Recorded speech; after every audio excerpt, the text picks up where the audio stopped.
மகளிருக்கு மாதம் 2000 ரூபாய் கேஷ் ஃப்ரீ, வருஷத்துக்கு 3 கேஸ் ஃப்ரீ, ஆண்களுக்கு பஸ் ஃப்ரீ, எல்லா குடும்பத்துக்கும் ஒரு ஃப்ரிட்ஜ் ஃப்ரீ, கிராமத்துல இருக்கிறவங்களுக்கு ஒரு வீடு ஃப்ரீ, நகரத்துல வாடகை வீட்டுல இருக்கிறவங்களுக்கு ஒரு பிளாட் ஃப்ரீ, 5 லட்சம் மகளிர்களுக்கு 25,000 மானியத்தோட ஒரு பைக்கு ஃப்ரீ.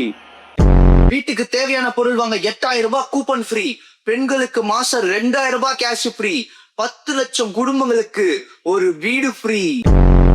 இலவசம் இலவசம், எப்ப பார்த்தாலும் எதுக்கு எடுத்தாலும் இலவசம். இப்படி இலவசம் கொடுத்து கொடுத்து கஜானாவை காலி பண்ணி மக்கள் தலையில வரிய கட்டுறீங்க. நாம ஆட்சிக்கு வந்தா அது என்ன வந்தா வர்றோம், அப்படி வந்த பிறகு இலவசம்லாம் கொடுக்க மாட்டோம், மக்கள் பணத்தை மக்களுக்கே கொடுப்போம்.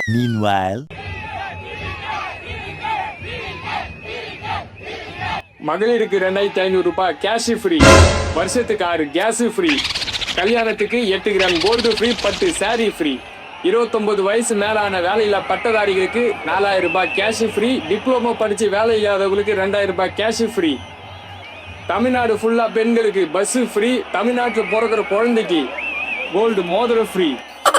Free free free. யார் சாமி இவன்? இதுல நீங்க எந்த இலவசத்துக்கு ஓட்டு போட போறீங்க?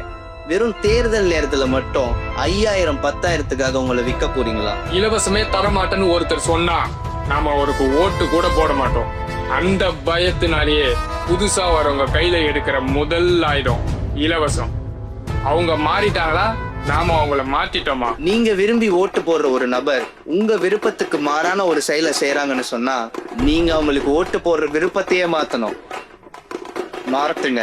பசித்த மனிதன் இருக்கும் வரை, கனவு காணும் இதயம் இருக்கும் வரை, அடுத்த மனிதன் பற்றிய அக்கறை இருக்கும் வரை தவிர எதற்கும் வேலை இல்லை.